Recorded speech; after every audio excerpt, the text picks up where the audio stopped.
Gold trusted gold buyers మీరు తాకట్టు పెట్టిన బంగారాన్ని విడిపించి ఈ రోజు ఉన్న మార్కెట్ ధరకు కొనబడను. ఈ రోజు మనం హైదరాబాద్ లోని హైటెక్స్ పక్కనే ఉన్న అర్ధనారీశ్వర టెంపుల్ లో ఉన్నాం.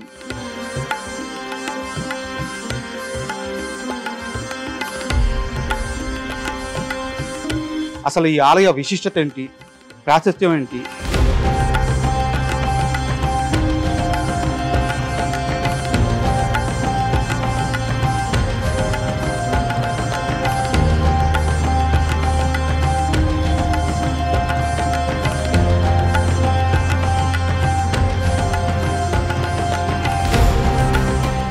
అర్ధనారీశ్వర తత్వం అంటే ఒక జన్మెత్తడము లేకుంటే ఒక అవతారం ఎత్తడము కాదు, అది ఒక భావన. కేవలం అర్ధనారీశ్వరులు అంటే మనం కేవలం ఒక ఆడ ఒక మొగ శివ పార్వతులు సగం సగం అనే భావనలతోటే బ్రతికినాము. మొదటిసారి మాకు అమ్మవారి ఆదేశం ఎందుకు ఇచ్చిండ్రో మాకు తెలియదు, కానీ ఎట్లయితే ఆది అంతము అనుభవిస్తున్నామే కానీ ఆ తత్వాన్ని చూడలేకపోయినాము. ఆ తత్వాన్ని నిలువెత్తు రూపంలో ఇరు శక్తులు అంటే నిరాకారుడు, ఏ ఆకారం లేనివాడే శివుడు అని చెప్పి మనకి వేదాల్లో కూడా ప్రస్తావించున్నది. మరి ఇప్పుడు మీరే అన్నారు సృష్టికి అమ్మానాన్నలు ఎట్లా అయినారు? అసలు రూపమే ఉండాల్సిన అవసరం లేని వాడు మనకెట్లా రూపం వచ్చింది? మహిపాల్ యాదవ్ ఎవరు? ఇంతకు ముందు అతని ఆధ్యాత్మిక ప్రయాణం ఏంటి, అతను చదివిన వేదాలు ఏంటి, అతను చదివిన పురాణాలు ఏంటి? మీరు మహిపాల్ యాదవ్ అన్నారు. ఫస్ట్ నేను మహిపాల్ యాదవ్ కాదు. అసలు దేవుడు అంటే ఏందని తెలుసుకున్న తర్వాత నేను నా పేరు ఒకటే ఉంచుకున్నాను. ఈ రోజు వరకు నా గోత్రాన్ని కూడా ఎక్కడ వాడా. ఓకే, నా గోత్రం లేదు. గరిగిపాటి గారు కానీ, లేకపోతే షణ్ముఖ శర్మ గారు కానీ, చాగంటి గారు కానీ, వీళ్ళందరూ కూడా చాలా ఉద్ధృతంగా ఇప్పుడున్న యువతని ఆధ్యాత్మిక మార్గం వైపు నడిపిస్తున్నారు. వాళ్ళు నడిపిస్తున్నారు, వీళ్ళు నడుస్తున్నారు. కానీ ఎక్కడి వరకు తెలుసా? గిరి ప్రదర్శనలో అరుణాచలం అని ఆయన చెప్పింది ఒక 5 years back. There is nothing in Arunachalam. మేము పోయి వచ్చినాం, దానికి ముందు పోయినాం, దాని తర్వాత కూడా పోయి వచ్చినాం. ఆయన వీడియో ట్రెండ్ కానంత వరకు ఆడికి పోయి మనం చేసి వస్తుంది. మీరు చెప్పిన దానికి ఇక్కడ ఈ అర్ధనారీశ్వర టెంపుల్లో ఉండే నియమాలకి తేడా అండి. మనిషికి ఒక భక్తుడికి దేవుడికి మధ్యన ఏ డబ్బు ఉండదు. సో ఇక్కడ ఎవరు డబ్బులు వేసేయడానికి లేదు. మీరు ఒకప్పుడు కాంగ్రెస్ లీడర్ కదా, సీఎం రేవంత్ రెడ్డి గారు ఈ టెంపుల్కి వస్తే విఐపీ దర్శనం ఎవరా? లేదు.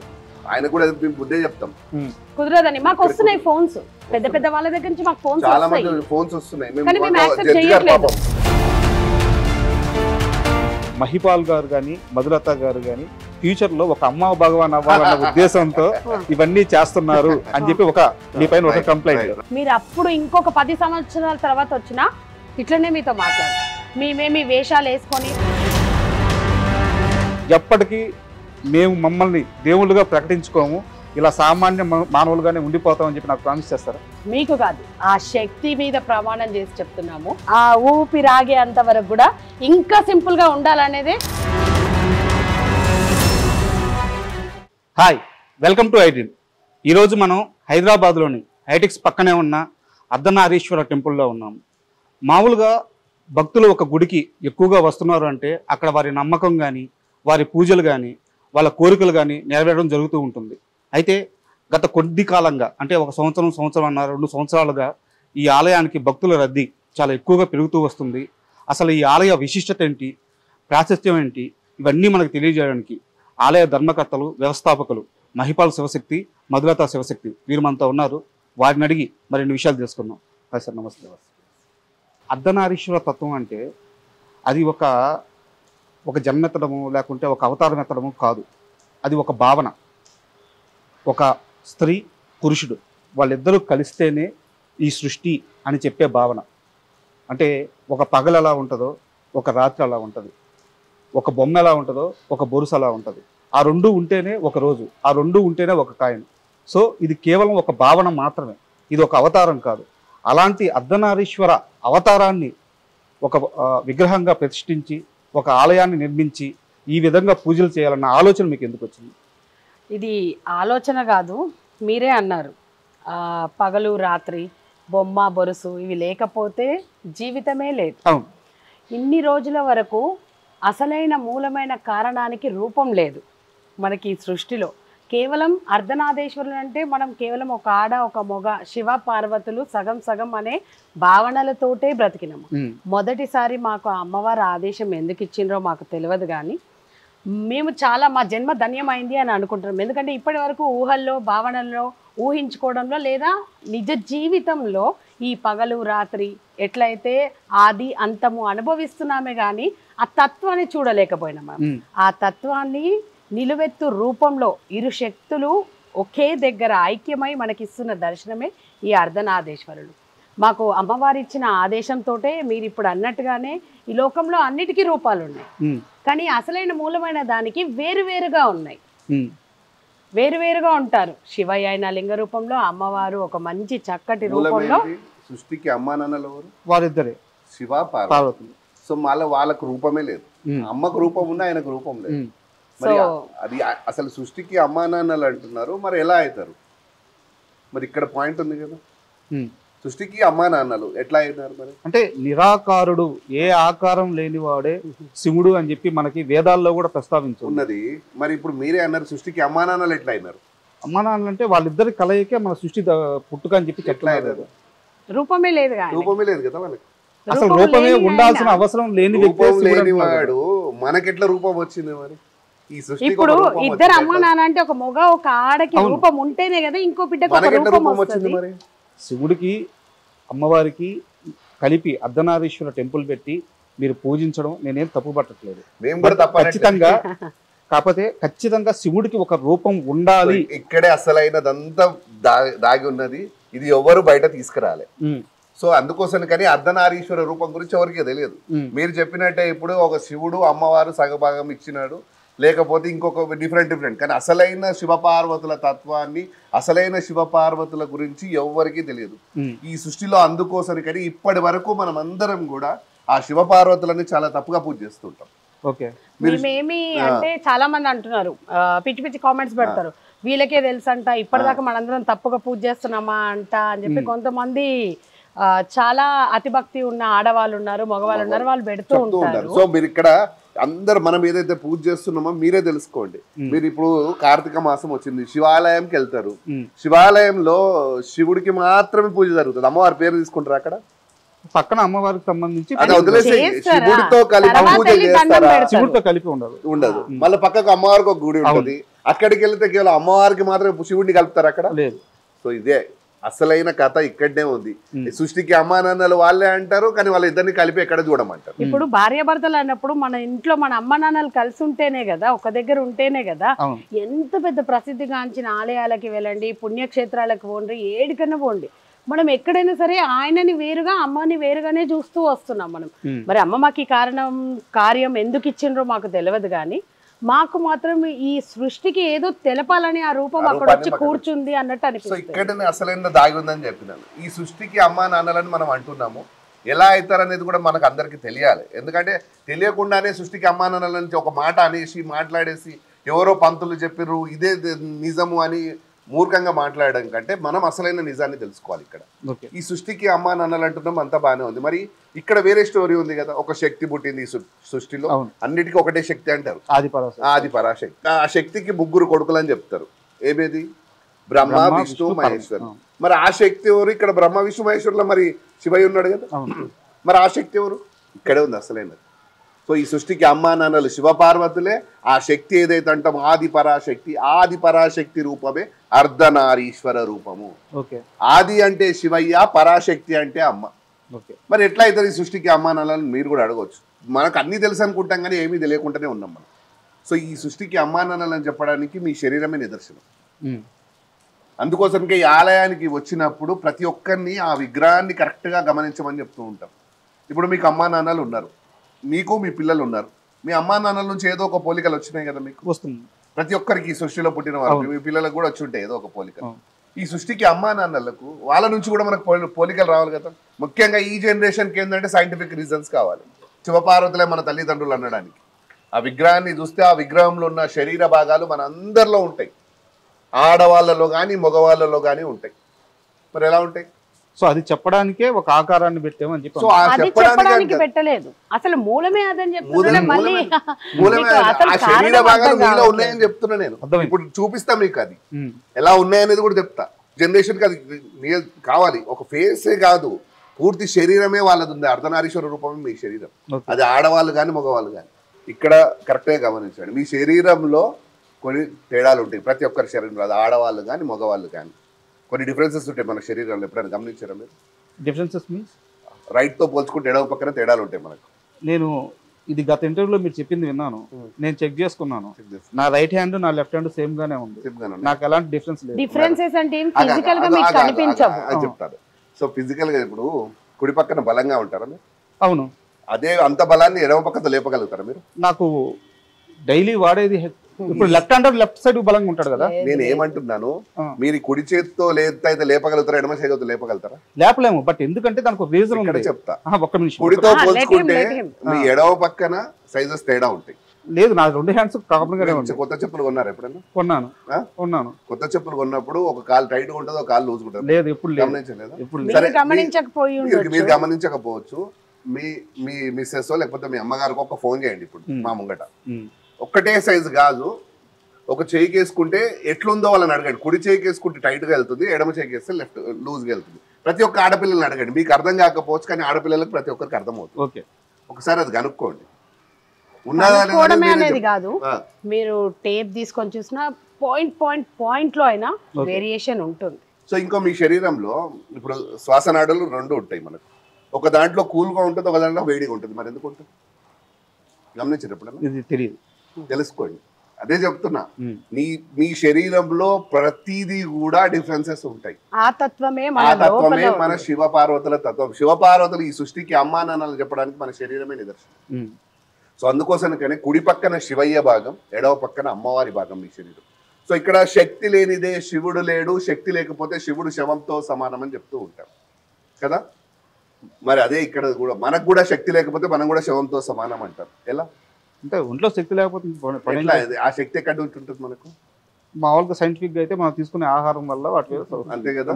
అది ఎక్కడి నుంచి వస్తుంది మనకు? భగవంతుడు ఇచ్చింది. భగవంతుడు ప్రకృతి నుంచి వచ్చింది. అంతే. ప్రకృతికి ఎవరు దేవత? ఎవరికైనా దేవత అంతే. అమ్మ దగ్గర నుంచి శక్తి తీసుకొని మనం తిని మనం ఆ శక్తితో ఉంటున్నాం. సో మీ శరీరంలో కూడా ఎడమ పక్కన భాగాన మేము చెప్పినట్టు అమ్మవారి భాగమే కదా. అమ్మ దగ్గర ఏముంటది? హృదయ స్థానం ఉంటుంది. ఈ హార్ట్ నుంచి నీ మొత్తం బ్లడ్ సర్క్యులేషన్ జరుగుతుంది. నీ బ్లడ్ లో నీకు ఈ మీ శరీరంలో ఏ ఆర్గాన్ పని చేసినా పని చేయకపోయినా మీ శరీరం బతికే ఉంటుంది.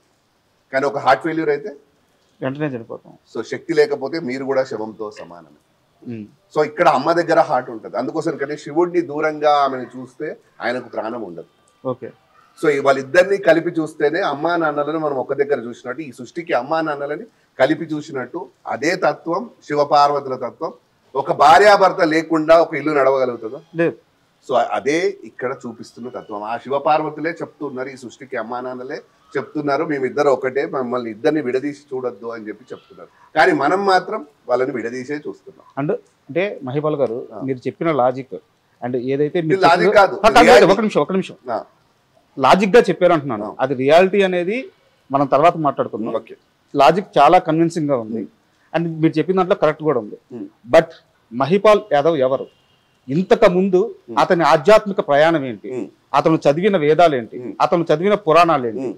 అతను నమ్మి అతను ప్రపంచానికి ఇంత గట్టిగా చెప్తున్నాడు కాబట్టి నిజాలు అయిపోతాయా? అతనికి ఉన్న అర్హత ఏమిటి? అతనితో పాటు అతని భార్యగా అర్ధాంగిగా మీరు కూడా మీకున్న అర్హతలు ఏంటి? మీ ఆధ్యాత్మిక ప్రయాణం ఇంతకు ముందు ఏంటి? మీరు సాధించింది ఏంటి? మీరు చెప్పే మాటలు ఎంతవరకు క్రైటీరియా తీసుకోవాలి?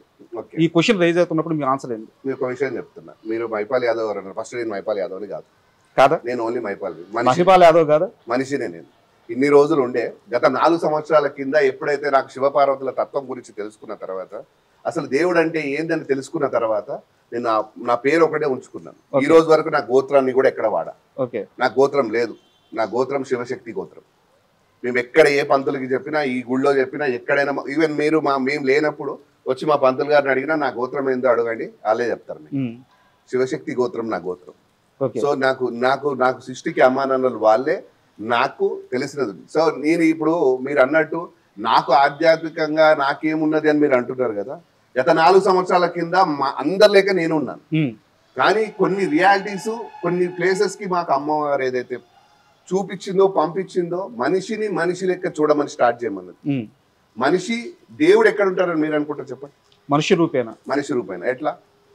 ఎట్లంటే సాటి మనిషిని మీకు దేవుడు మనకు అవసరమైనప్పుడు ఎవరైతే మన పక్కన నిలబడతారో, ఎవరైతే చేయూతనిస్తారో ఆ క్షణంలో వాళ్ళు దేవుడితో సమానం. ఇప్పుడే నాకు ఒక మాట చెప్పారు, మనిషి ఎక్కడ ఉంటాడంటే మన రూపంలో, మనిషి రూపంలోనే ఉంటాడు. కానీ ఎక్కడ ఉంటాడు అనేది మనకు కూడా కరెక్ట్ గా తెలియదు. మీకు ఎక్కడ ఉంటాడు అనుకుంటారు? ఎక్కడ నుంచో దేవుడు అయితే చూస్తున్నాడు అని. కానీ దేవుడిని నేను ఇప్పుడే చూపిస్తా అని చెప్పిన. అవును, నాకు చాలా చెప్పిన. సో నీ లోపలనే దేవుడు ఉన్నాడు. ఎలా చెప్పండి, మీరే చెప్పండి. సో ఇప్పుడు మీరు ఎక్కడైనా ఒక దగ్గర మీరు ఎవరన్నా మనిషిని కొట్టిరనుకోండి, తిట్టిరనుకోండి, లోపల నుంచి ఒక సెకండ్ తర్వాత, ఒక 5 minutes తర్వాత లోపల నుంచి ఒకరు చెప్తూ ఉంటారా మనకు, నువ్వు తప్పు చేస్తున్నావు, ఖచ్చితంగా ఇది నువ్వు వాళ్ళని కొట్టడం తప్పు అని చెప్పి చెప్తూ ఉంటాడు కదా లోపల. అదే దేవుడు. అదే దేవుడు. ఇప్పుడు మనిషి దేవుడు ఎక్కడెక్కడో ఉండి చూస్తున్నాడని మనం అనుకుంటున్నాం. కానీ నీ లోపల ఎవరైతే కూర్చొని ఉన్నాడో నీ ప్రతి సెకండ్ని చూస్తున్నాడు. నువ్వు తప్పుగా ఆలోచిస్తున్నా అది చూస్తున్నాడు. నిన్ను ఒకరి గురించి నువ్వు మోసం చేయాలన్నా లోపల నుంచి చూస్తున్నాడు. ప్రతిదీ నీ లోపల నుంచే ఆ దేవుడు చూస్తూ ఉన్నాడు. ఆ దేవుడే నేను ఆ శివపార్వతులని నేను చెప్తున్నా. లోపల ఉన్న ఏదైతే పరమాత్మ అంటామా, ఆ ఆత్మనే, పరమాత్మనే నీలో ఉన్న దేవుడు. నువ్వు మంచి చేస్తే నిన్ను నలుగురు మంచోడని పిలుస్తారు, నువ్వు చెడు చేస్తే నిన్ను చెడు అని చెప్తుంటారు. ఇప్పుడు నేను అదే చెప్తున్నా, మీరు లోపల నుంచి దేవుడు ప్రతి సెకండ్ నిన్ను చూస్తూ ఉంటాడు. నువ్వు ఏం చేస్తున్నావు అని, నువ్వు అబద్ధం ఆడుతున్నావా, నిజం మాట్లాడుతున్నావా, ఏం చేస్తున్నావు అని ప్రతి చూస్తున్నావు. నువ్వు ఏమి ఇస్తున్నావో దేవుడు అది రిటర్న్ నీకు ఇస్తున్నాడు. అంతకు మించి ఇంకా ఇక్కడ దేవుడు అనేటోడు మన దగ్గర. ఎందుకు నేను చెప్తున్నానంటే, కొంతమంది మహానుభావులు ఉన్నారు మన దగ్గర కూడా. ఇప్పుడు ఎన్టీఆర్ గారు ఉన్నారు, రాజశేఖర రెడ్డి, ఇప్పటికి కూడా వాళ్ళని కొంతమంది దేవుళ్ళ లెక్క చూస్తారు. ఎందుకంటే ప్రజలకు ఎక్కడో ఒక దగ్గర మంచి చేసిండని చెప్తూ ఉంటారు. ఇప్పుడు శివాజీ మహారాజు ఉన్నాడు, ప్రజలకు మంచి చేసిండు కాబట్టి ఆయన దేవుడుగా చూస్తారు. ఇప్పుడు మిమ్మల్ని చెప్తున్నా నేను, మీరు ఏదో కష్టాలలో ఉంటే ఒక మనిషి వచ్చి మిమ్మల్ని టైం మీద మిమ్మల్ని ఆదుకుంటే నువ్వే అంటావు అతన్ని దేవుళ్ళకి వచ్చి. సో మీరు ఎవరికైనా సహాయపడితే మిమ్మల్ని దేవుడు అంటారు.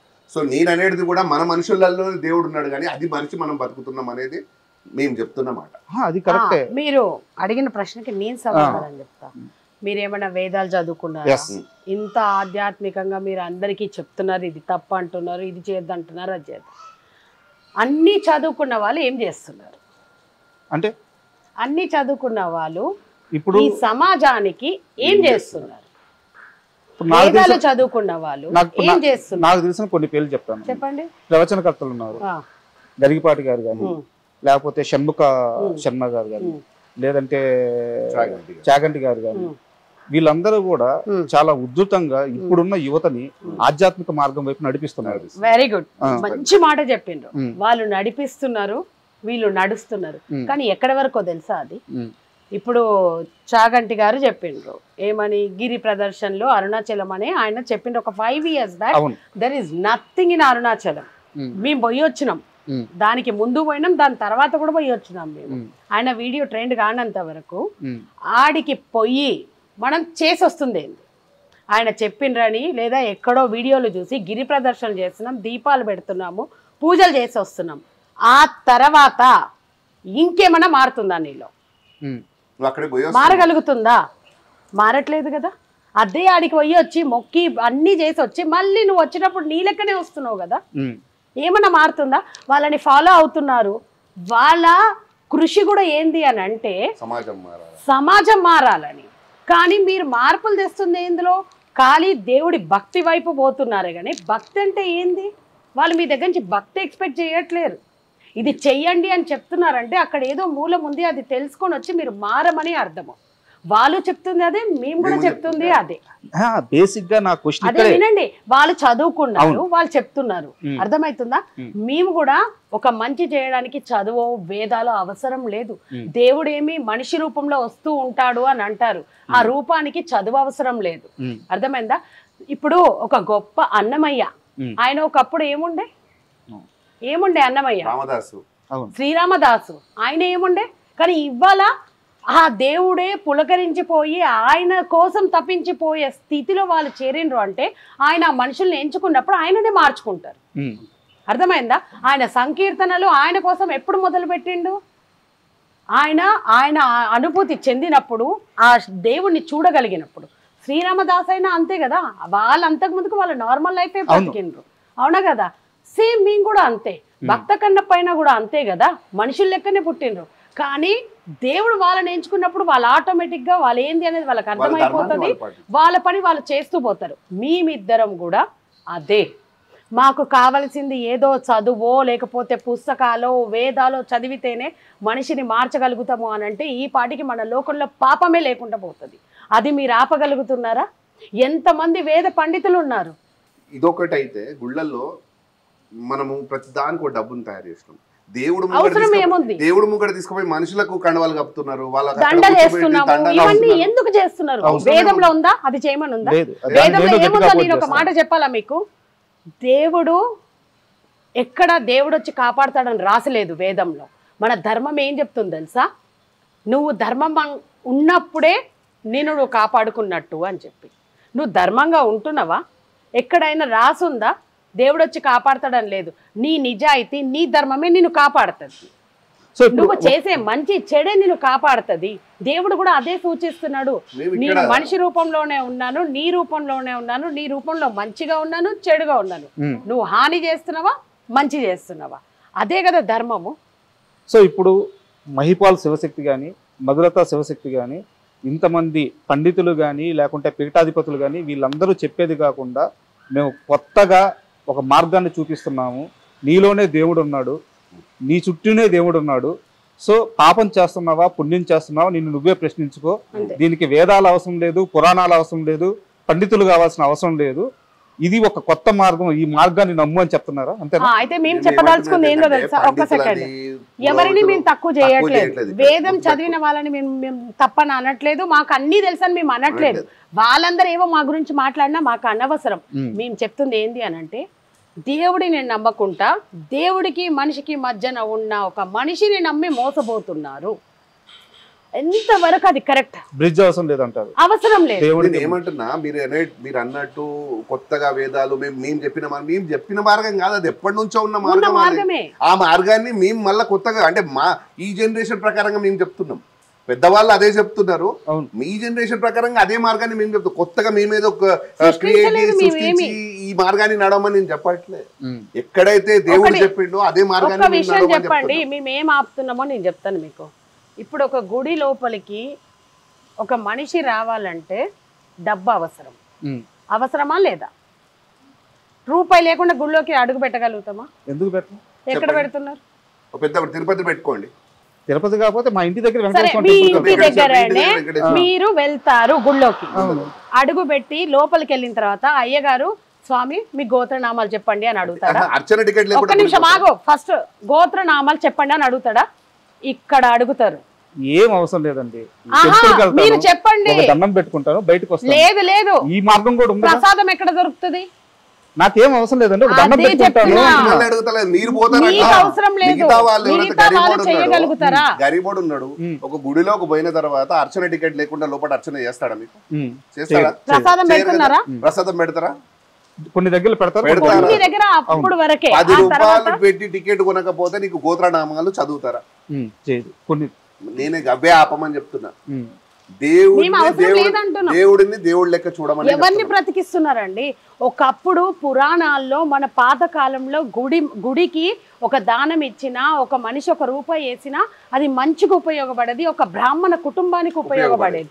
కానీ ఇప్పుడు నిజంగానే అందరు అట్లనే ఉన్నారా? మీకు ఒక విషయం తెలుసా? మా దగ్గర ఉంటాయో లేదో కానీ కొంతమంది నీతిని నిజాయితీని ఆ వేదాన్ని నమ్మిన వాళ్ళు ఇంటికి పరిమితం అయిపోయినరు. అబద్ధాలు చెప్పి ఏవి పడితే అవి, ఈ పరిహారాలు ఆ దోషాలు ఈ పూజలు చేపించే వాళ్ళు మాత్రం పెద్ద పెద్ద బిల్డింగ్లలో, పెద్ద పెద్ద కార్లలో, పెద్ద పెద్ద బండ్లలో బ్రాహ్మణుల దగ్గరే ఉంటున్నాయి.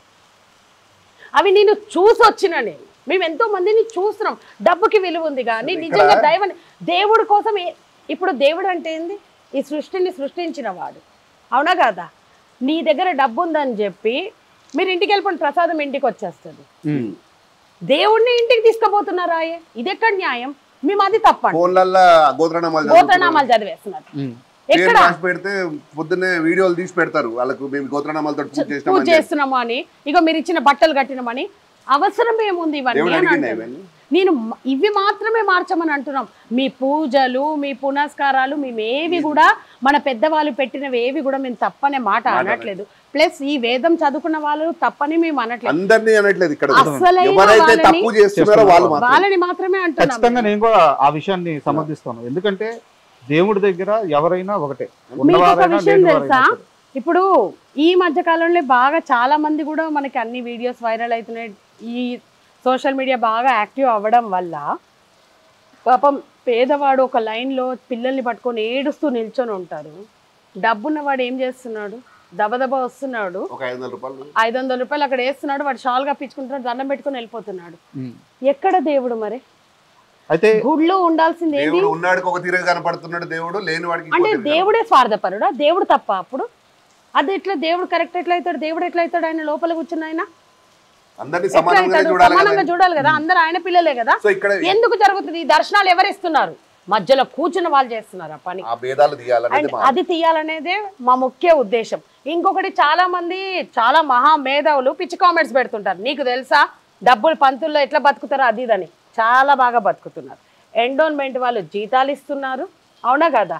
నిజంగా ఆ డబ్బులు అక్కడ అమ్మకొచ్చే చీరలు కరెక్ట్ మనుషులకు పోతున్నాయా? అమ్మాల్సిన అవసరం ఏముందండి? చీరలు అమ్మితేనే అమ్మ గుడి నడుస్తుందా? లేదు కదా, అవసరం లేదు కదా. లేని పేదవాడికి తీసుకెళ్ళి ఆ చీరి, అప్పుడు ఆ అమ్మకి కట్టిన చీర విలువ ఉంది. నేను అదే పని చేస్తాను. ఇక్కడ చాలా మంది వచ్చి నన్ను అడుగుతారు, అమ్మవారికి కట్టిన చీరలు అమ్మండి, మేము కొనుక్కుంటాం, ఎంతైనా ఇయ్యను. నేను లేని వాడికి ఇస్తాను. మీరు చెప్పిన దానికి ఇక్కడ ఈ అర్ధనారీశ్వర టెంపుల్లో ఉండే నియమాలకి తేడా అండి. అంటే ఇక్కడ చాలా కొన్ని నిర్దిష్టమైన షరతులు ఉన్నాయని చెప్పి ఏంటి చెప్పండి. ఆ షరతులు ఏందో మీరే చెప్పారు. అది మీరే చెప్పారు. అమ్మవారు మీకు చెప్పారు ఆ లెక్క ప్రకారం ఇక్కడ పూజలు జరగాలి, ఆ లెక్క ప్రకారమే ఇక్కడ పూజారులు ఉండాలి అని చెప్పారని చెప్పి మీరే చెప్పారు. ఒక్కసారి అవి ఏంటి, ఆ నియమాలు ఏంటి? నియమాలు అనేది ఇప్పటిదాకా మేమిద్దరం గొంతు దించుకొని అరిసినాం చూడు, గవే. ఏంది అంటే, మనిషికి ఒక భక్తుడికి దేవుడికి మధ్యన ఏ డబ్బు ఉండొద్దు. సో ఇక్కడ ఎవరు డబ్బులు వేసేయడానికి లేదు, అవసరం లేదు. తను మైక్ పట్టుకొని 10 సార్లు చెప్తా ఉంటాడు, ఇక్కడ రూపాయి వేయకండి, ఇక్కడ రూపాయి వేయకండి. నేను కూడా ప్రతి శుక్రవారము సోమవారం పాల ప్యాకెట్ తెస్తే వాళ్ళని అరుస్తూ ఉంటా. ఎందుకమ్మా పోస్తున్నారు? అవసరం లేదు వాళ్ళకి. తాగుతున్నాడు ఆయన, తాగుతుందా ఆమె? లేదు కదా. ఎందుకు పోస్తున్నారు? మీకు అభిషేకమే చేయాలని ఉంటే నీళ్ళు పోయండి. ఆ నీళ్ళు ఒక చెట్టుకి ఒక చేమకి ఆసరైతుంది, అంతే కదా. ఆ పాలు లేనోడికి ఇస్తే కడుపు నిండుతుంది. కడుపు నిండితే అమ్మ తల్లి నీ కడుపు చల్లగుండా, అయ్యా నీ ఇల్లు చల్లగుండా అన్నప్పుడు చాలు, దేవుడు ఆశీర్వదించినట్టే నిన్ను. సో ఇక్కడ విఐపి దర్శనాలు వంటిది ఉండదు. మమ్మల్ని కన్న వాళ్ళు వచ్చినా, మేము కన్న వాళ్ళు వచ్చినా, మేమైనా సరే లైన్లనే. సో ఇక్కడ మీరు ఒకప్పుడు కాంగ్రెస్ లీడర్ కదా, సీఎం రేవంత్ రెడ్డి గారు ఈ టెంపుల్ కి వస్తే విఐపి దర్శనం ఎవరా? లేదు. ఆయన కూడా బుద్ధే చెప్తాం, కుదరదని. మాకు వస్తున్నాయి ఫోన్స్, పెద్ద పెద్ద వాళ్ళ దగ్గర నుంచి మాకు ఫోన్స్ చాలా మంది ఫోన్స్ వస్తున్నాయి. మాకు ఫోన్ చేసి ఇట్లా జడ్జి వస్తున్నారంటే ఆమెకి ఇది ఎక్స్ప్లెయిన్ చేయండి. లాస్ట్ పోయిన కార్తీక మాసంలోనే ఆమెకి ఇంకొకటిపల్లి జడ్జి ఆమెకి ఎక్స్ప్లెయిన్ చేయండి, మా గుడిలో ఈ రూల్స్ ఉంటే ఆమె అందరితో పాటు లైన్ లో నిలబడి వచ్చి చాలా మమ్మల్ని అంటే వాళ్ళు మాకు చాలా సంతోషం వేసింది.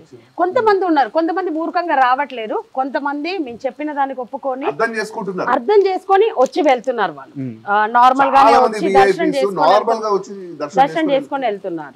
సో అది మార్పు జరుగుతున్నందుకు చాలా సంతోషంగా ఉన్నాం మేము.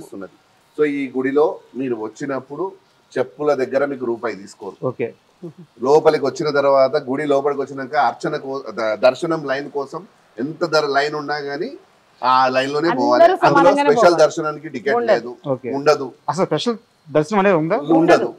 అందరూ ఒకరికి ఉంటుంది స్పెషల్ దర్శనం. అంటే గర్భవతులు, సీనియర్ సిటిజన్స్ వాళ్ళని మాత్రం మేము డైరెక్ట్ అంటే పక్కకి తీసుకొచ్చి లోపల పంపిస్తాం. ఇంకొక నియమం ఏంటంటే ఈ గుడిలో అర్చన చేసుకోవడానికి టికెట్ ఉండదు. మా పంతులు గారు ఫ్రీగా చదివి పెడతారు. రాగానే ఆయనే అడిగి మిమ్మల్ని మీకు దర్శనం. ఇక్కడ ఏ ప్రసాదానికి రూపాయి మేము తీసుకోము. ఇక్కడ దాని తర్వాత వేరే ఏ దానికి కూడా ఇక్కడ డబ్బు ఉండదు. ఇక్కడ హుండీలో డబ్బులు కూడా వేయొద్దు. మీరు ఆ డబ్బులు వేద్దాం అనుకుంటున్నారు, మంచి పని కోసమే దేవుడి కోసం ఉపయోగించాలనుకుంటున్నారు కదా. మేము అందరికి ఒకటే విషయం చెప్తున్నాం, ఆ డబ్బులను తీసుకెళ్లి బయట లేని వాళ్ళకి సహాయం చేయండి. ఎవడైతే నిజంగా అవసరంతో ఉన్నారో వాళ్ళకి వేయండి. సో ఈ గుడి నడపడానికి మాకు అమ్మ శక్తిని ఇచ్చింది. సో ఆ శక్తి ఆమె తగ్గినప్పుడు ఆ తల్లే చూసుకుంటుంది. సో అక్కడ అది మాత్రమే ఈ గుళ్ళో నియమాలు. ఇక్కడ ఎటువంటి శాంతుల పూజలు, మనుషులకు సంబంధించిన పూజలు ఏవి ఇక్కడ జరగవు. మనుషులను కూర్చోబెట్టి ఇక్కడ ఎటువంటి పూజలు మేము చేయము. ఇక్కడ జరిగే పూజలు కేవలం ఆ శివపార్వతులకు, ఆ ఎల్లమ్మ తల్లికి, ఇక్కడ ఉన్న పెద్దమ్మ తల్లికి మాత్రమే ఇక్కడ పూజలు జరుగుతాయి. లోక కళ్యాణార్థం ఈ గుడి నడుస్తుంది. ఎవరి ఒక్కరి సొంతం కోసమో, నా సొంతం కోసమో, మా సొంతాని కోసం కుటుంబాల కోసం కూడా కాదు. ఇది లోక కళ్యాణార్థం కట్టిన ఆలయము. ఇదే ఇక్కడ జరుగుతున్న, ఇదే ఇక్కడి ధర్మం, నియమం. ఇప్పుడు ఇక్కడ ప్రతి శుక్రవారము అమ్మవారికి లలిత పారాయణం, కుంకుమ అర్చనలు అన్ని జరుగుతాయి. ఇక్కడ ఏ టికెట్లు ఉండవు. ఎవరైనా ఏ మనిషి అయినా రావచ్చు. అక్కడ అయ్యగారిని అడిగితే పసుపు, కుంకుమ అన్ని సామాగ్రి ఏర్పాటు చేసి ఇస్తారు. వాళ్ళు కూర్చొని ప్రశాంతంగా అమ్మకి పూజ చేసుకొని వెళ్ళారు. సామాగ్రి కూడా తెచ్చుకోవాల్సిన అవసరం లేదు. వద్దనే చెప్తున్నాం మేము. మీరు చాలా మంది, నాకు అర్థం కాని విషయం ఏంటంటే గుడి ఎట్లా నడుస్తుంది అని అంటారు. గుడికి అసలు నాకు, మేము గత 4 సంవత్సరాల నుంచి ఆ తల్లి చూస్తూ వస్తున్నాము. ఈ గుళ్ళో ఆర్భాటమైన పువ్వులు, ఆర్భాటమైన అలంకరణలు, విపరీతమైన లైట్లు, ఇవి అవి పెట్టేది ఆ దేవుడు చూస్తాడా? ఆయనకు అవసరమా? అంతటి శక్తి, అంతటి నిలువెత్తు రూపము, 2 కళ్ళు చాలు మనకి వాళ్ళని చూడడానికి. వాళ్ళని చూడడానికి అది మాత్రమే చాలు. ఇవన్నీ ఎవరి కంటికి? మన కంటి కోసమే కదా, వచ్చేటోళ్ళని ఏదో ఇంప్రెస్ చేయడానికే కదా. అవి చెప్పి డబ్బులు వసూలు అవుతున్నాయి. ఈ రోజు అభిషేకానికి చేసుకుంటే పలానా రోజు, షష్ఠి రోజు సుబ్రహ్మణ్య స్వామికి అభిషేకం చేస్తే పిల్లలు పుట్టేస్తారు. దానికి ఎంత? 10,000, 11,000. పెద్ద దేవాలయాలు అయితే 15,000, 20,000, 30,000. అవసరం లేదని అంటున్నా నేను. దేవుడు ఏం చేసిండు? ఒక మనిషిని తన రూపంలో ఒక డాక్టర్గా తయారు చేసి అక్కడ పెట్టిండు. నేను ఉన్నాను అక్కడ. వచ్చినవా, నాకు దండం పెట్టినవా, ఆ డాక్టర్ దగ్గరికి వెళ్ళు. నిజంగా నీకు జరిగేది ఉంటే, ఇచ్చేది ఉంటే ఆయన ఇస్తాడు. మేము చెప్తుంది అదే, తప్పుదోవలో పోకండి అని చెప్తారు. కమింగ్ జనరేషన్కి మన లైక్ ఏదైనా మన ఆచారం, మన సాంప్రదాయము, మన పండుగలు, మనది ఏదైనా వాళ్ళకి ఎగతాలైపోయింది. They are not willing. చాలా బాగా చెప్పారు. అండ్ చాలా నిజాలు కూడా ఉన్నాయి, చాలా మంచి కూడా ఉంది. నిజంగా అప్రిషియేట్ చేస్తాను. అండ్ అయితే ఇక్కడ నాకు ఒక క్వశ్చన్ ఉంది, చాలా పెద్దది, కొంచెం ఓపికతో అయ్యింది. ఇప్పటిదాకా మీరు చెప్పిన ఏవైతే ఉన్నాయో చాలా లాజికల్గా ఉన్నాయి. సో మీరు లాజిక్ వైపు వెళ్ళండి, మాయల వైపు, మంత్రాల వైపు వెళ్ళొద్దు, లాజిక్గా బతకండి అని చెప్పి ఈ జనరేషన్కి చెప్తున్నారు. చాలా గుడ్ థింగ్ కూడా. నేను అదే మైండ్ సెట్తో ఒక క్వశ్చన్ అడుగుతున్నాను. ఈ ఆలయం కట్టమని, ఇక్కడ విగ్రహం పెట్టమని, ఈ విధంగా చేయమని అమ్మవారే నాకు చెప్పారు అని చెప్పి మీరు చాలాసార్లు చెప్పారు. ఇందులో లాజిక్ ఎక్కడ ఉంది? మేము ఎక్కడైనా మీరు అన్నదట్టే లాజిక్ అంటే మేము 100 సార్లు చెప్తున్నాం. మాకేదో అమ్మవారు పూనకం వచ్చో, లేకపోతే ఇంకొక రకంగా వేరు రకంగా, ఇది ఎవరిని ఉద్దేశించి కాదు, మా పర్సనల్ ఎక్స్పీరియన్స్. మాకు ఒక శబ్దం ద్వారా అది విని అది నిజమా కాదా అని నమ్మడానికే 4 సంవత్సరాలు 4 సంవత్సరాలు ప్రయాణం చేసి 4 సంవత్సరాలు కొన్ని ప్లేసెస్కి వెళ్ళినప్పుడు ఒక పర్సన్ ఎవరో మాకు తెలియదు. ఖాళీ మేము ఎంటర్ అవుతుంటుంటేనే వాళ్ళు రావడం, తన చెయ్యి ఇట్లా పట్టుకోవడం, తీసుకొని వెళ్ళడం, శివ పార్వతుల గురించి కొన్ని విషయాలు వాళ్ళు చెప్పడము, అవన్నీ కూడా లైక్ ఎట్లా అంటే, ఇది కాదు, మనము అంతకుముందుకు మేము కూడా we have a normal life. మీరు అన్నట్టుగా తను ఒక పొలిటీషియన్, నార్మల్ లైఫ్, ఈ పూజలు పునస్కారాలు మేము కూడా నమ్మినాము. మేము కూడా ఎక్కడికైనా పోతే డబ్బులు ఇచ్చి వెళ్ళడము, చేయడము. కానీ అవన్నీ తప్పని మేము ఇప్పుడు చెప్తున్నామంటే, ఒక మనిషికి ఎక్కడో లైక్ ఇప్పుడు అన్నమయ్య, ఈయన రామదాసు, భక్త కన్నప్ప, వీళ్ళకి ఎక్కడో ఒక చోట ఎట్లా అయితే ఏమంటారు కనెక్ట్ అయ్యిందో, ఆ కనువింపు కలిగింది, ఒక థింగ్ రియలైజేషన్ అయ్యింది అంటారు చూడండి, అది మాకు ఇక్కడ జరిగింది. మేము ఒక మనిషి రూపంలో విని ఆ మనిషి రూపంలో అది తెలుసుకొని వచ్చే చేస్తున్నామే కానీ ఏదో పిచ్చి పిచ్చిగా ఎక్కడో ఏదో మాకు అవసరం ఉంది కదా అని చెప్పి ఇది చేసుకుని ఇక్కడ మేము తప్పు చేస్తే మీరు అడిగిన ప్రశ్నకి సమాధానం. మేడం, నేను ఫస్ట్ ఆఫ్ ఆల్ ఇక్కడ ఒకటి క్లియర్ చేస్తున్నాను. ఇక్కడ మీరు చేస్తున్న పూజలు అయితే కానీ, ఈ ఆలయ పనులు అయితే కానీ, అండ్ మీ మైండ్ సెట్ అయితే కానీ ఏది కూడా తప్పుగా లేదు. నిజంగా ధార్మికంగా చాలా మంచి వైపు వెళ్తున్నారు. నేను చాలా అప్రిషియేట్ చేస్తున్నాను ఈ విషయంలో. ఎందుకంటే నాకు అసలు ఇక్కడ ఎవరు కూడా హుండీలో డబ్బులు లేదని మీరే చెప్తున్నారు. ఇక్కడ అసలు బిజినెసే లేదు. సో నిజంగా చాలా మంచి మనసుతోనే చేస్తున్నారు. అయితే ఇక్కడ నా క్వశ్చన్ ఏంటంటే, ఇంత లాజికల్గా మీరు అందరినీ క్వశ్చన్ చేస్తున్నప్పుడు మీకు ఒక మనిషి వచ్చి మీరు చేయబట్టుకున్నాడనో లేకుంటే అమ్మవారి వాక్కు ఆ శక్తి మీకు వచ్చిందని చెప్పేసి ఆ పలుకులు మీ నోటి నుంచి వచ్చిందని మాకు తెలియజేయడానికి మాకంటూ ఒక ప్రూఫ్ కావాలి కదా. చూపించినాం కదా కొన్ని వీడియోస్ లో, శివ వాళ్ళ వీడియోలో కూడా. మీరు అన్నది, మీరు అనే పాయింట్ ఏంటంటే లాజికల్ గా ప్రూఫ్ కావాలని అన్నారు. సో అంత పెద్ద ప్రూఫే మీ బాడీ శరీరమే మీ అర్ధనారీశ్వర రూపం అని చెప్పినాం. ఇవి మాకు అర్థమైనాయి కాబట్టి మీకు వచ్చి నేను చెప్తున్నాను, లేకపోతే నాకేం తెలుసు ఇవన్నీ. సో ఇక్కడ థింగ్స్ కూడా మాకు అమ్మవారు చెప్పే విషయం ఓన్లీ ఈ కార్యం కోసం మాత్రమే చెప్తుంది. నా లైఫ్ ఏమైపోతుంది, ఆమె లైఫ్ ఏమైపోతుంది. ఇప్పుడు బయట చెప్తుంటారు కదా, నువ్వు ఇది చేయకపోతే ఇది అవుతుంది నీకు. తను అడిగిన ప్రశ్నకి ఒక్క నిమిషం, నా క్వశ్చన్ కూడా అదే సార్. అంత శక్తి అమ్మవారు ఒక్క మహిపాల్ని మధులతని మాత్రమే ఎందుకు ఎంచుకున్నారు? మాకు కూడా అర్థం కాదు అదే. మాకు కూడా మా ఇంట్లో వాళ్ళకి కూడా ఇదే, మేము అందరికీ మీకున్న క్వశ్చన్ మా ఇంట్లో వాళ్ళకి కూడా సేమ్ క్వశ్చన్. సరే ఒక్క నిమిషం, అన్నమయ్యని ఎందుకు ఎంచుకున్నాడు వెంకటేశ్వర స్వామి? సమాధానం ఉందా? రామదాస్ ఎందుకు ఎంచుకున్నాడు? సమాధానం ఉందా? వాళ్ళందరూ కారణ జన్మలో అంటారు. ఏమో చెప్పలేము. ఇప్పుడు ఒక్కొక్క మనిషి ఒక్కొక్క పని చేస్తూ వెళ్తూ ఉంటారు. శంకరాచార్యులు గారు ఆయన కూడా మానవ రూపంలోనే పుట్టిండ్రు కదా. ఆయన ఏం చేయాలో అది చేసుకుంటూ వెళ్ళిపోయిండ్రు. అంటే ఒక్కొక్క యుగానికి దేవుడు తన తత్వాన్ని, తన రూపాన్ని ఏదో చెప్పాలి అని అనుకున్నప్పుడు ఒక మనిషినే ఎంచుకుంటాడు. సరే, ఇంకా ఓపెన్ గా మీరు అన్నట్టు గురువులు ఉన్నారు, గరికపాటి గారు వాళ్ళు. ఇప్పుడు వాళ్ళు ఎందుకు చెప్తున్నారు? వాళ్ళు మరి దేవుడు వాళ్ళని కూడా ఈ పని కోసమే ఎంచుకున్నట్టే కదా.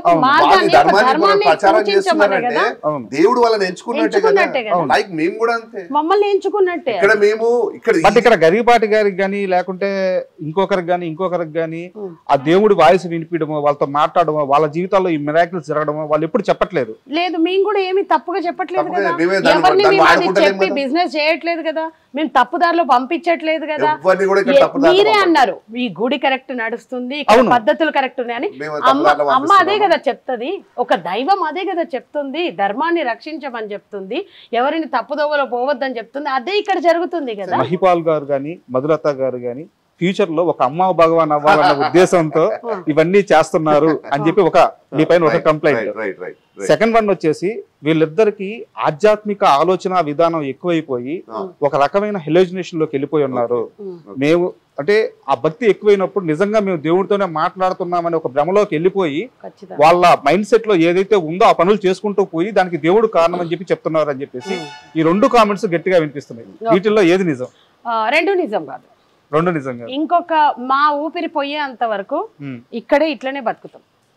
మీరు అప్పుడు ఇంకొక 10 సంవత్సరాల తర్వాత వచ్చినా ఇట్లనే మీతో మాట్లాడతాం. మేమేమి వేషాలు వేసుకొని. మీకు ఒక విషయం తెలుసా, ఎంతో మంది ఇక్కడికి వచ్చి మా కాళ్ళకి దండం పెడతా అంటే కూడా మేము దూరం జరిగిపోయి వాళ్ళకి పెట్టండి అని చెప్తాం.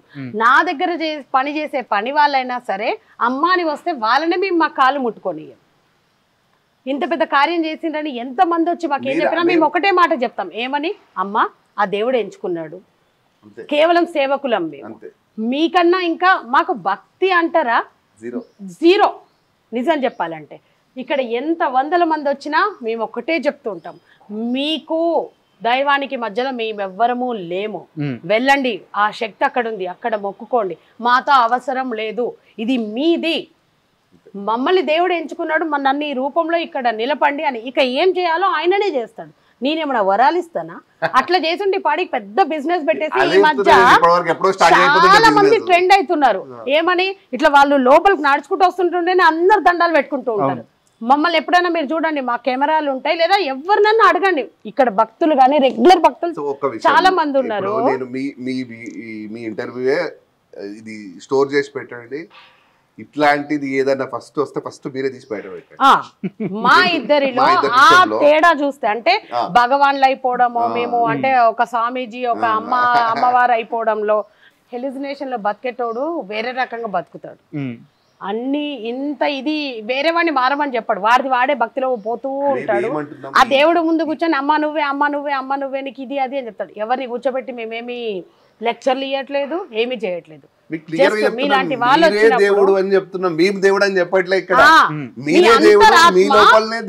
మిమ్మల్ని తప్పు చేయనిస్తుందా? లేదు, అది మాత్రమే నమ్మండి అని చెప్తున్నాం, ఇంకా వేరే వాళ్ళని నమ్మొద్దు అని చెప్తున్నాం. అది ఇలిజినేషన్ ఎట్లయితే? దేవుళ్ళు మేము ఎట్లయితాం? ఒక్కసారి చెప్పండి, అది ఇలిజినేషన్ ఎవ్రీవన్ సెల్స్. గరకపాటి గారు చెప్తున్నారు, చాగంటి గారు చెప్తున్నారు, మీ అంతరాత్మనే దైవము శివయ్య మీ లోపలనే ఉన్నాడని చెప్తున్నాడు. మేము కూడా గదే చెప్తున్నాం కదా. మేమందరం చెప్తుంది నమ్ముతుంది దేవుడు మనలో ఉన్నాడు, పక్కన వాళ్ళలో కూడా ఉన్నాడు అని చెప్పి. బట్ మీ ఇద్దరు చెప్తుంది ఏంటంటే అమ్మవారే వచ్చి మాతో మాట్లాడుతున్నారు అని చెప్పి, వచ్చి మాట్లాడుతున్నారు అని చెప్పట్లేదు, సరిగ్గా మీ చేత మాట్లాడిస్తున్నారు అని చెప్తున్నారు. సరిగ్గా వినట్లేదు. ఒక వాయిస్ అమ్మ 100 మాటలు ఇవేవో ఇక్కడ మనకి అమ్మవాళ్ళు వచ్చి కూర్చొని నీకు ఇది జరిగిపోతుంది అది జరిగిపోతుంది వేపాకులు పట్టుకొని నిమ్మకాయలు వేసుకొని. సరే, ఒక కమ్యూనికేషన్ అయితే అక్క శక్తి నుంచి కమ్యూనికేషన్ చాలా మీకు అర్థమే కదా కమ్యూనికేషన్. రియల్ గా చెప్పాలంటే మాకేమి అన్ని ఇట్లా పిన్ టు పిన్ గుచ్చి ఉండవు. మాకు విగ్రహము చేపించాలి అన్నప్పుడు జస్ట్ ఆ క్వశ్చన్ అంతే, ఒక క్వశ్చన్ రేజ్ చేసి వెళ్ళిపోయింది. అక్కడ వెళ్తేనే ఆ పని అవుతుంది అని చెప్పి తెలియక మాకు, మేము కూడా మనుషులమే కదా, ఒక అహం ఉంటుంది అప్పట్లో మాకు కూడా. డబ్బు వాడేస్తే అయిపోతుంది అని అనుకున్నాం, డబ్బుకి విలువ లేదని చూపించింది. విలువ లేదు ఎక్కడ, అర్థమవుతుందా? అసలు ఏం కావాలి, ఒక దైవ కార్యానికి ఒక నిజం కావాలి. సో మీరు అడిగినట్టుగా ఏదో మేము హెలిజినేషన్లో ఉండి బ్రతుకుతున్నాము, ఏదో చేసేస్తున్నాము అని అంటే, ఆ హెలిజినేషన్ అనేది వేరే రకంగా ఉంటుంది. తను నమ్మిందే నిజం, ఇదే చెయ్యాలి ఇదే అని చెప్పి తను చేసుకుంటూ వెళ్తూ తన చుట్టుపక్కల ఉన్న వాళ్ళని కూడా మార్చడం. ఒకవేళ మీరు అన్నట్టే మేము హెలిజినేషన్లోనే ఉన్నాం, మా హెలిజినేషన్లో తప్పేముంది? తప్పేం లేదు. మోసం చేస్తున్నామా? అబద్ధం చెప్తున్నామా? తప్పు చేయమని చెప్తున్నామా? లేదు కదా. మంచిగా ఉండమని చెప్తున్నాం, నిజంలో ఉండమంటున్నాం, దేవుణ్ణి నమ్మమంటున్నాము, దేవుడికి మీకు మధ్యన ఉన్న మనిషిని నమ్మొద్దంటున్నాము. మూర్ఖ ఆలోచనలతోటి పోయి మీ తలరాతని దేవుడు కర్మ రూపంలో చెప్పిండు, అది నేను కూడా మార్చలేను, అందుకే తప్పు చేయకుండా మంచిగా బతుకు అని చెప్పిండు. అదే మార్గం మేము కూడా చెప్తున్నాం. కర్మని నమ్ముతాం మేము. ఆ కర్మ మీరు మంచి కర్మని తెచ్చుకోండి, కానీ చెడు మార్గంలో పోయి చెడ్డ కర్మని తెచ్చుకోవద్దు అని చెప్తున్నాను. ఒక చిన్న ఎగ్జాంపుల్ చెప్పనా మీకు. నేను 1,00,000 రూపాయల చీర కట్టినా నేను రాత్రి అయిన తర్వాత తీసేయాల్సిందే చీర, అంతే కదా. పంచపక్ష పరమాన్నాలు తిన్నా మలమూత్రాల ద్వారా విసర్జించాల్సిందే. ఎంత ఎత్తుకు ఎదిగినా, ఎన్ని డబ్బులు ఖర్చు పెట్టి ఏ ఫ్లైట్ ఎక్కినా, ఎంత హైయెస్ట్ ఫ్లోర్లో ఎక్కినా, మళ్ళీ నా పని కావాలంటే కింద భూమి మీదకి వచ్చి ఆ నేల తల్లిని తాకితేనే నా పని అవుతుంది. వల్ల ఆ పిల్లకి ఏం తెలుసు, అది బయటకు వస్తే చాలు ఇంట్లో ఉన్న పెద్దవాళ్ళు హే ముట్టుకోకో అంటే ఆ పిల్ల ఇంటర్నల్గా ఎంత బాధపడుతుందో మీకు తెలుసా? నిన్న మొన్నటి దాకా ఆడుకున్న పిల్ల, ఆ పిల్లకి ఏం తెలుసు పీరియడ్స్ అంటే? మనం చేస్తున్న దానికి మన స్టోర్డ్ ఫుడ్ అవి ఇవి తినడం వల్ల, జంక్ ఫుడ్ తినడం వల్ల పాపం ఆ పిల్ల మెచ్యూర్ అయిపోతుంది. కానీ అది ఏందో ఆ పిల్లకి తెలియదు. అవును, ఎక్కడండి దాన్ని మేము తప్పు పిల్లల్ని బాధ చెప్తాను. మీరు అడిగిన పాయింట్ 100% మేము ఎక్కడ నేను ఒక విషయం చెప్తున్నా. పూర్వం ఏం చెప్పినారు, ఇప్పుడు ఏదైతే మనం మాట్లాడుతున్నారో మేము దానికి అపోజిట్ అని అనేటోళ్ళు పూర్వం ఏం చెప్పారు, వాళ్ళ మాటని ఒప్పుకుందాం. ఏమని 5 రోజులు ఏది ముట్టుకోవద్దు, ఎక్కడ రోజు ఒక రూమ్ లోనే ఉండాలి, అది అసలైన నియమం. మరి ఈ రోజు ఏం చేస్తున్నారు, ఒక దేవుడి దగ్గర తప్పించి ఇంట్లో వంట వండుతుంది అమ్మాయి, ఇంట్లో తిరుగుతుంది, షాపింగ్లు చేస్తున్నారు, అన్ని పనులు చేస్తుంది కదా అమ్మాయి. ఒక దేవుడికే పనికిరాడు కానీ వీటన్నిటికి పనికి వస్తుంది అమ్మాయి. మరి అదే మొత్తం పాటించాలి కదా. ఎవరైతే చెప్తున్నారో దేవుడే నిజంగా చెప్తే ఒక పూజకు మాత్రమే పనికిరాడని ముందే చెప్పాలి కదా ఆ రోజు. సార్ నా డౌట్ ఏంటంటే, ఇప్పుడు మీరు చెప్పేదాన్ని నేనేం అపోజ్ చేయట్లేదు, అలాగే నేను సపోర్టు చేయట్లేదు. మీరు ఒక స్టాండ్ తీసుకున్నారు, మీరు అందరికి కాల్ ఇస్తున్నారా? లేదు మీ చాయిస్, పీరియడ్స్ లో టెంపుల్ కి వస్తే రండి, లేకుంటే లేదు, వచ్చినా తప్పు లేదు అని మీరు కాల్ ఇస్తున్నారు.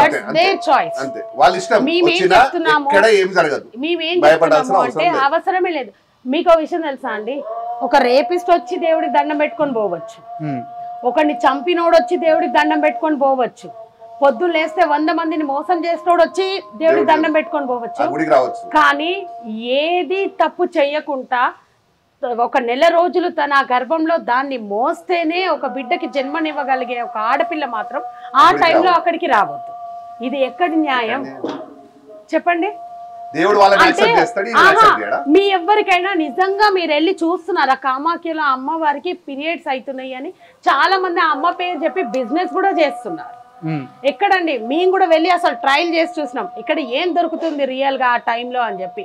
ఒక మన మామూలు రెడ్ కలర్ క్లాత్ నమ్ముతున్నారు. నిజంగా ఒక అమ్మాయి కాదు, ఒక చిన్న బ్లడ్ స్పాట్ తీసుకొని ఒక క్లాత్ కద్ది ఒక 3 రోజులు దాన్ని అట్లనే ఉంచండి. ఆ తర్వాత ఆ బ్లడ్ ఆ క్లాత్ ఎట్లయితుందో చూడండి. మీరు అక్కడి నుంచి ప్రసాదం అని తెచ్చుకునే దాన్ని చూడండి. నిజాన్ని చూడమని చెప్తున్నాం మేము మీకు. ప్రతిదీ వ్యాపారం అయిపోయింది. ఒక ఆడపిల్లకి మాత్రమే ఈ నియమం పెడుతున్నారు. మిగతా ఏ విషయాలు అన్నీ చేయాలి. అగర్ ఇప్పుడు ఇంట్లో ఉందనుకోండి, అమ్మాయి పీరియడ్స్ వచ్చినప్పుడు ఇంట్లో ముడుచుకొని పడుకుంటే భర్త ఒప్పుకుంటాడా? పిల్లల పని అవుతుందా? అత్తగారి పని అవుతుందా? ఉద్యోగం చేసే అమ్మాయి ఈ రోజుల్లో అసలు కష్టం. చెప్పండి. ఇద్దరు కలిసి చేసుకోవాల్సింది. ఉద్యోగం చేసే పిల్ల తనకి ఎంత ఇబ్బంది ఉన్నా వెళ్తుంది. మేము అంటుంది ఏంటంటే ఇక్కడ దాకా మాత్రమే ఎందుకు తప్పు అంటున్నారు? ఎన్ని మారలేదు, ఎన్ని మారట్లేదు చెప్పండి. ఇది మాత్రమే నేను రమ్మని చెప్పట్లేదు, కానీ ఇది తప్పు కాదు. తప్పని చెప్పకండి, పిల్లల్ని బాధ పెట్టకండి. మానసికంగా కృంగిపోతున్నారు. చిన్న చిన్న పిల్లలు వచ్చి లైక్ నాకు చెప్పి వెళ్తున్నారు. నిజంగా మేము ఇది ఫేస్ చేస్తున్నాం. మమ్మల్ని అంటున్నారు మొన్న రీసెంట్ గానే కదా ఒక ఏప్రిల్లోనో జరిగింది ఇష్యూ. ఇట్లాంటివి జరుగుతున్నాయి. అవి జరగొద్దనే మేము చెప్తున్నాము. దేవుడు మిమ్మల్ని ఏమీ అన్నాడు, చేయకండి, అవసరం లేదు. నిజంగా నీకు దేవుడి దగ్గరికే వెళ్ళాలని ఉందా వెళ్ళిపో. లేదు నువ్వు ఒక నియమంతో నేను హెల్దీగా నాకు రెస్ట్ కావాలి అని అనుకుంటే ఇంట్లో కూర్చో. I'm not telling them, I'm not giving a call to anyone వచ్చి ఈ పని చేయండి అని నేను చెప్పట్లేదు. చివరగా నా దగ్గర 2 ప్రశ్నలు మిగిలినాయి. ఒకటి ప్రశ్న, 2 ప్రామిస్. నాకు ఒక ప్రామిస్ కావాలి మీ ఇద్దరి దగ్గర నుంచి. ముందు నేను ఒక ప్రశ్న అడుగుతాను. చెప్పండి. ఈ ఆలయాన్ని మీరు విగ్రహం ప్రతిష్ఠించి ఆ రోజు పూజలు స్టార్ట్ చేసే రోజు మీ ఇంట్లో ఒక చావు జరిగింది. సరే, మీరు దాన్ని అమ్మవారి వాక్కు మేము ఇంకా ఆగలేము, అమ్మ చెప్పింది ఆ టైంకి మేము చేసేసాము అని చెప్పి మీరు చెప్తున్నారు. సో నేను దాన్ని నేను తప్పు పట్టట్లేదు. మీరు ఒక దాన్ని నమ్మి ఆ మాట నమ్మి ముందుకెళ్ళిపోయారు. సో ఇప్పుడు నా క్వశ్చన్ ఏంటంటే, ఇన్ని లక్షల మంది ఆలయానికి ఇప్పుడు భక్తుల రద్దీ పెరుగుతూ వస్తుంది. ఇప్పుడైనా సరే ఎక్కడైనా ఒక శృంగేరి పీఠం కానీ ఇంకో పీఠం దగ్గర నుంచి కానీ వేద పండితుల్ని పిలిపించి ఇక్కడ వాళ్ళ మఠంలోకో వాళ్ళ పీఠంలోకో ఆలయాన్ని కలపడం కానీ ఇలాంటి ఆలోచన ఏమైనా ఉందా? ఫస్ట్ మీకు ఏదైతే చావు అని చెప్పారు కదా, అది మాకు అమ్మవారు చూపించినది. సమాజంలో నాకు ఎగ్జాంపుల్ మీరు అన్నారు చూడు, అసలు మీకు ఎట్లా మీరు ఇందులోకి వెళ్ళిపోయిండ్రు, ఎందుకు ఇంత గట్టిగా మనిషి చెప్పగలడా చావు? ఈ రోజు చచ్చిపోతావని డాక్టర్ కూడా చెప్పలేడు. సో అది మాకేం చెప్పిందంటే, ఇవన్నీ వదిలిపెడతాను, ఈ కార్యం నువ్వు చేయగలుగుతావు అని నేను ఒక మాటను మీకు ఇంతకుముందు కూడా చెప్పిన. సో మీకు కూడా చెప్పాలి ఈ అంశం. సో మాకు ముందే చెప్పింది అమ్మవారు, నీకు చూపిస్తాను, ఈ విగ్రహ ప్రతిష్ట రోజుకి మీ ఇంట్లో ఒక శవం ఉంటది, కానీ కార్యం ఆపొద్దు అని చెప్పింది అమ్మవారు. 3 నెలల ముందు చెప్పింది నాకు. నేను పట్టించుకోలేదు, మర్చిపోయినాం ఆ విషయం. 5 రోజుల పూజలు ఉండే, 4 రోజుల పూజలు అయింది. రేపు పొద్దున విగ్రహ ప్రతిష్ట చేయాలి నేను. సో అక్కడ వచ్చిన తర్వాత రాత్రి నైట్ మిడ్ నైట్ మా బాబాయ్ ఒక ఆయన చనిపోయారు. సో మేము జరిగిపోయింది అది. ఇంకా భయమే లేదా ఆ మాట విన్నప్పుడు? ఇక అమ్మవారు ఉన్నదని అర్థం. మేము పెద్ద లైట్ తీసుకున్నాం. అమ్మవారు అదే చెప్తున్నా కదా, ఇప్పుడు మేము ఇంత గట్టిగా మేము నమ్మి చేయడానికి కారణమే ఇది. సో ఇక్కడ అమ్మవారు మాకు చెప్పింది, ఇవన్నీ లేవు ఈ సృష్టిలో, మీరు చేసేది మంచి పని అయితే ఎక్కడ ఆగాల్సిన అవసరం లేదు. లేదంటారు, ఎక్కడ లేదు. మంచి రోజు చెడు రోజు ఏమి లేదు. మీకు ఒక విషయం చెప్తా నేను. మీరు పుట్టినప్పుడు ముహూర్తం ఉండేనా? లేదు. చచ్చేటప్పుడు ముహూర్తం ఉంటుందా? లేదు. మరి మధ్యలో ఇవన్నీ ముహూర్తాలు, దైవ కార్యక్రమాలకి ముహూర్తాలు దేవుడికి పూజించడానికి ముహూర్తం అవసరం లేదండి. రాత్రి ఆయనే, పగలు ఆయనే, ఆది ఆయనే, అంతం ఆయనే. ఎక్కడికి వచ్చిన ఈ ముహూర్తాలన్నీ మనం పెట్టుకున్నాము. దేవుడు నిన్ను పంపించేటప్పుడు ముహూర్తంతో పంపిస్తున్నాడా, తీసుకుపోయేటప్పుడు ముహూర్తంతో తీసుకెళ్తున్నాడా? కానీ మధ్యలో ఇవన్నీ ముహూర్తాలు మనకెందుకు? సో నేను చెప్పేది కూడా అదే, మీరు చేసే పని మంచిది, అది న్యాయబద్ధం అయితే ఖచ్చితంగా ముందుకు ఎవరికి హాని జరగట్లేదు అంటే చేయండి, అంతే. Okay, very good. అది తప్పైతే ఆగిపోండి. ఫైనల్ గా ఇందాక చెప్పిన ప్రామిస్ గురించి చాలా బలమైన అభిప్రాయాలు కలిగిన మహిపాల్ కానీ మధులత కానీ ఇద్దరు చాలా గట్టిగా మాట్లాడుతున్నారు, చాలా గట్టిగా వాదన చేయగలుగుతున్నారు, చాలా గట్టిగా మీరు నమ్మిన నిజాన్ని చెప్పగలుగుతున్నారు. అయితే చాలా మందికి ఉన్న భయం, ఇందాక నేను అడిగినట్టు ఇంత బలమైన గొంతున్న వీళ్ళిద్దరూ ఒక 15 సంవత్సరాల తర్వాత 10 సంవత్సరాల తర్వాత ఎక్కడ భగవంతుడిని ప్రకటించుకుంటారు అని చాలా మంది భయపడుతున్నారు.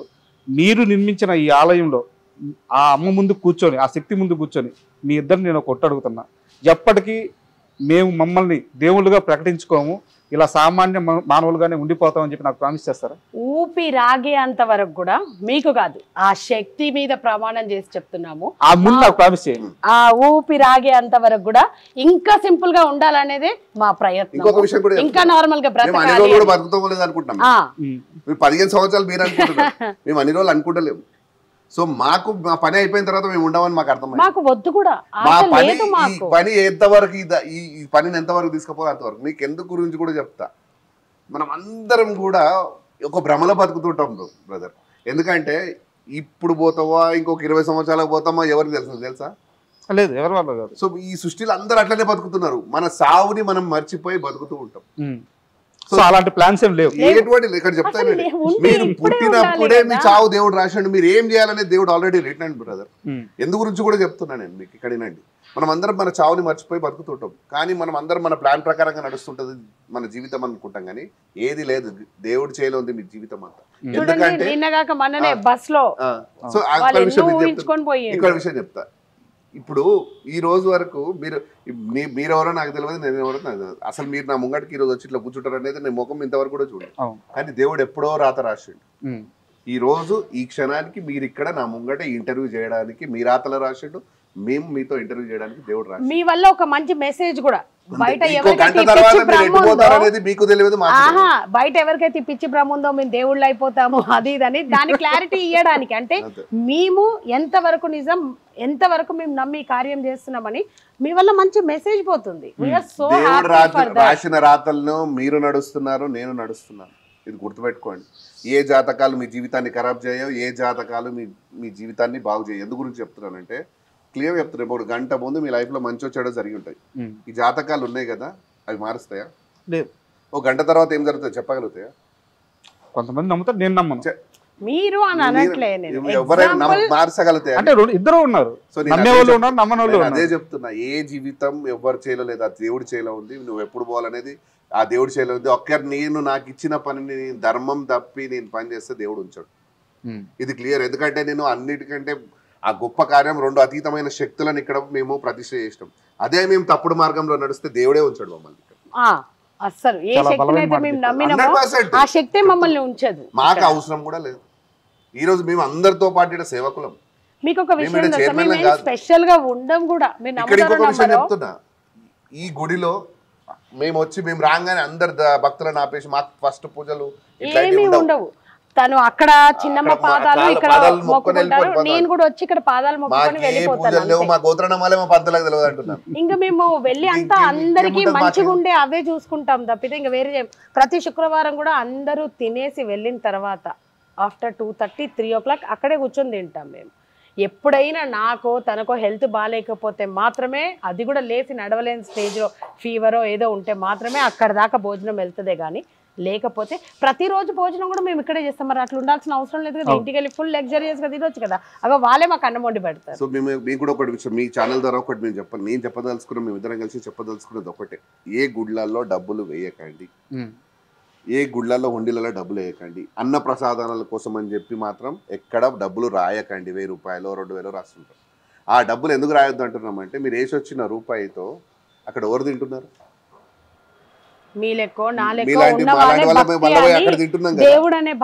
లేని వాడికి ఫుడ్ పోతుందా? అది ఎవరు తింటున్నారు?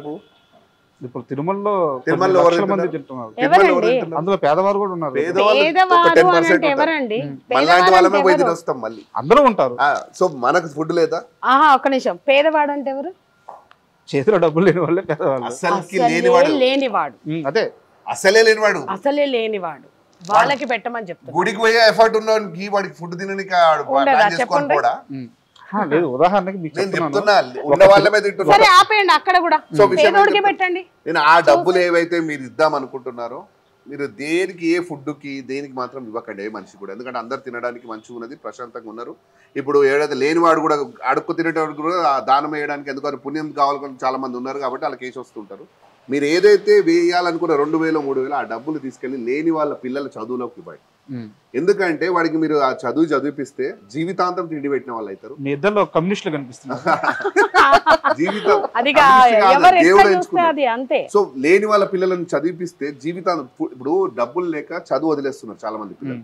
అట్లాంటి పిల్లలకు మనం చదివిపిస్తే జీవితాంతం మనకి ఫుడ్ పెట్టిన వాళ్ళు అవుతారు. వాళ్ళ తల్లిదండ్రులకు కూడా వాళ్ళ కుటుంబానికి ఫుడ్ పెట్టిన వాడు అవుతాడు. సో ఇంకొకటి ఏంటంటే వాడు మిమ్మల్ని ఎప్పటికీ గుర్తుపెట్టుకుంటాం. మీ రూపాయి మంచి పని కోసం మీరు ఇస్తున్నారు. ఆ మంచి పని కోసం వాడాల్సిన రూపాయి, ఆ రూపాయిని తీసుకెళ్లి లేని వాళ్ళ పిల్లలను మీరు చదివించారనుకోండి. అంటే ఇప్పుడు మీరు పిల్లల చదువు గురించి వాటి గురించి చెప్తున్నారు సార్. ఇప్పుడు ఎవరైతే భక్తులు వెళ్ళి ఆలయాల్లో హుండీలో డబ్బులు వేస్తున్నారో అలాంటి ఆలయాలన్నీ కూడా దేవాదాయ శాఖ కిందకు వచ్చి కొన్ని వందల గురుకులాల్లో పేద విద్యార్థులు చదువుకుంటున్నారు. సో అక్కడ చదివే చదువు అక్కడ మంచి కూడా జరుగుతుంది. మీరు ఏది చేయాలనుకున్నా విద్యాదానం చేయండి.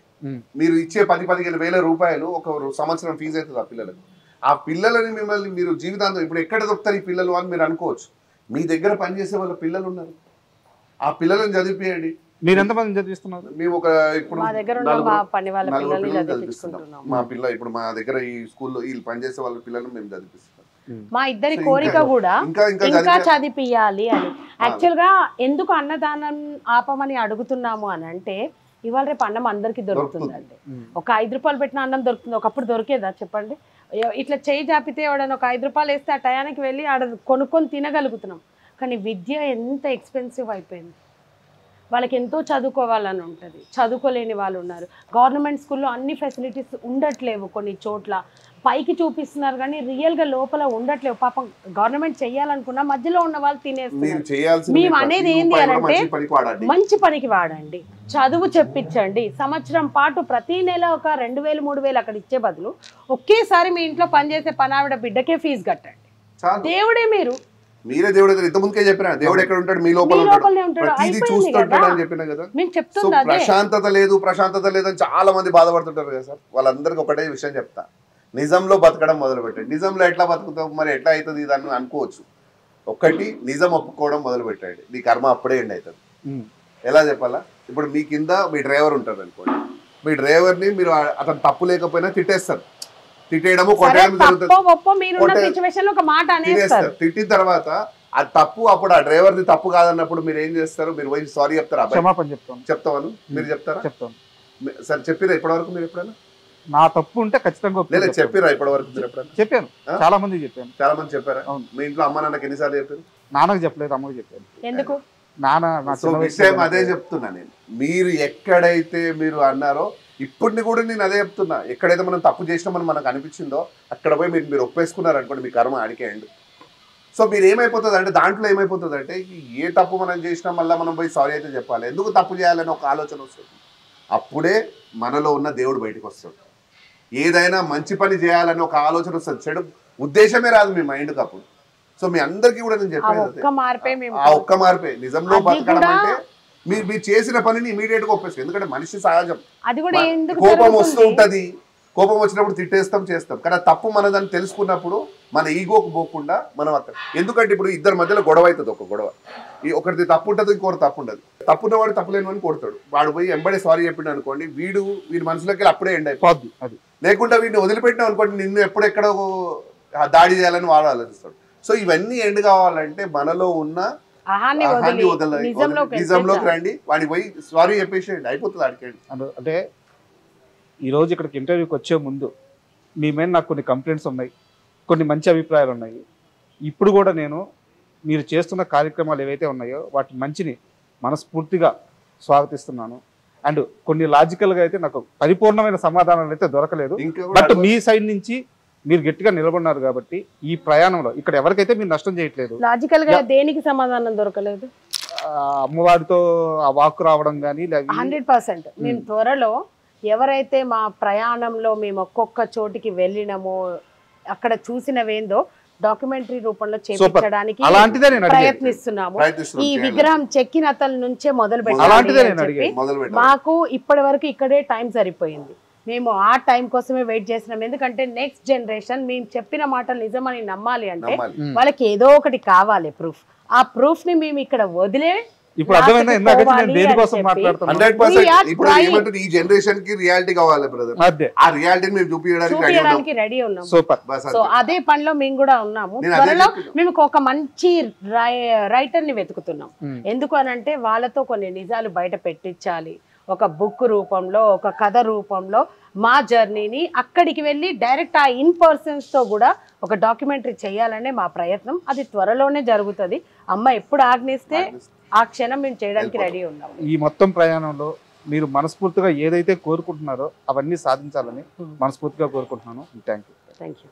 And for more videos, Please subscribe to iDream. Please subscribe to iDream. Please subscribe iDream. And please subscribe to iDream. For more videos, subscribe to iDream. please like, share, and subscribe to the channel. Congratulations, iDream. Subscribe to iDream. Subscribe to iDream. So subscribe to iDream Media. iDream ki iDream team andarki huge congratulations. Please subscribe iDream Media. Please subscribe to iDream. Subscribe iDream. Please subscribe to iDream. iDream అంటే నా కళల ఛానల్ను subscribe చేసుకున్న నోరు తిరుగుతలేదు. మీరైతే గంట గుర్తు కొట్టండి. For more such videos, please subscribe to iDream. Subscribe to iDream. Please subscribe to iDream. Please subscribe iDream Media. Please do subscribe to iDream. Please subscribe to iDream Media. For best entertainment and information, please subscribe iDream. And don't forget to subscribe to iDream.